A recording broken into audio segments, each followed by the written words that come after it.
Bonjour ou bonsoir, selon l'heure à laquelle vous nous regardez. Je suis votre chroniqueur audio et animateur de podcast à l'ODJ Média. Aujourd'hui, je vous propose une chronique aussi fascinante qu'inquiétante signée Ahmed Nagy.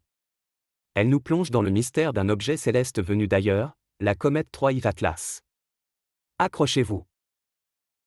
Un objet céleste énigmatique est apparu dans les télescopes, suscitant la curiosité des scientifiques et la peur chez l'humain, confronté à ces monstres intérieurs. 3i Atlas, loin d'être une intelligence artificielle, est une comète interstellaire qui donne des sueurs froides aux astrophysiciens. Les scientifiques passent leur temps à chercher des énigmes à résoudre, me direz-vous. Rien là qui justifie un article pour le commun des mortels, autrement accaparé par les éruptions de violence et autres vacillements d'un monde qui semble avoir perdu ses repères. Sauf qu'à propos de cette comète, apparue soudainement des sombres étendues intersidérales, les astrophysiciens se torturent toujours les méninges, ne sachant pas vraiment, en fait, à quoi ils ont affaire. D'où les guillemets. Du fait de sa trajectoire hyperbolique, il s'agit très probablement d'un corps céleste étranger à notre système solaire, au sein duquel il se balade actuellement. Mais il diffère tellement de ce que les astrophysiciens connaissent des comètes qu'il n'est pas certain que ce en soit une.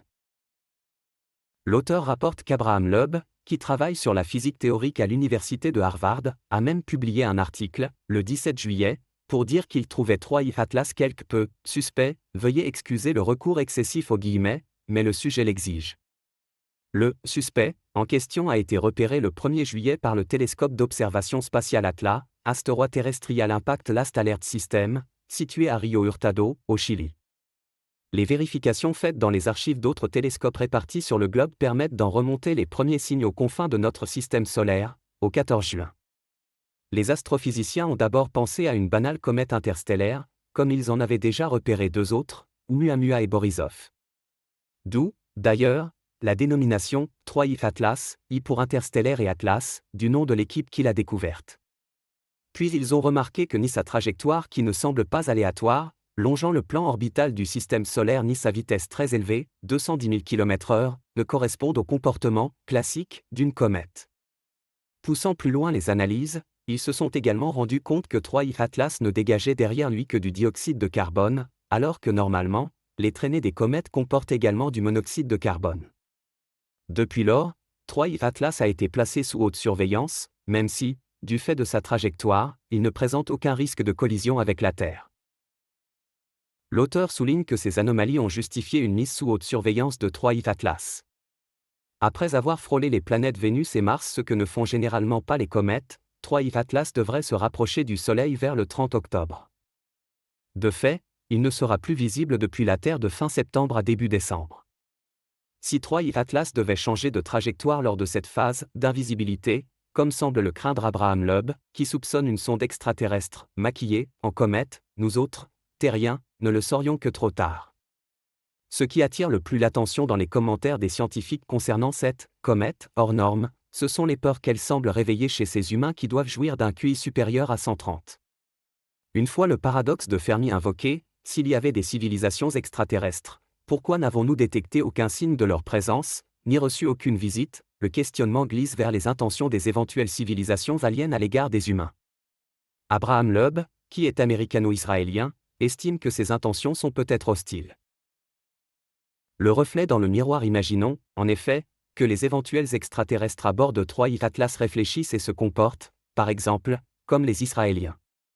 Débarqués sur Terre, ils pourraient invoquer un passage de leur livre sacré qui leur promet la possession de la planète Terre et se mettre à massacrer les humains pour laisser la place à l'installation de colonies. Il serait amusant de regarder des Palestiniens du Hamas et des sionistes révisionnistes israéliens manifester ensemble, côte à côte, sous le slogan « Free Planet Terre », enfin conscients de tous appartenir à la race humaine. Sauf que ce n'est pas du tout une plaisanterie. L'humain est aussi curieux de contacter d'autres formes de vie intelligente dans la galaxie qu'il craint de les découvrir à son image. Tout au long de l'histoire de l'humanité, chaque fois qu'une civilisation avancée s'est retrouvée face à une autre moins évoluée, la première n'a pas manqué de s'imposer à l'autre par la force.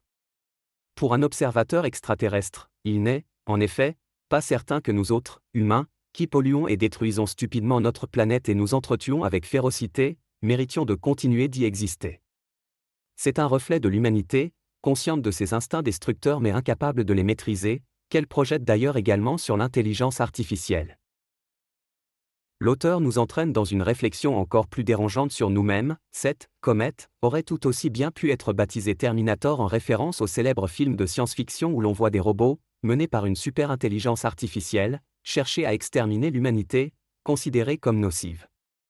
L'astrophysicien britannique de l'université d'Oxford, Chris Lintott, juge la théorie d'Abraham Loeb sur 3i Atlas comme étant une technologie d'origine extraterrestre totalement farfelue. Cet épisode scientifique palpitant n'en est pas moins révélateur des peurs existentielles qui taraudent l'âme humaine.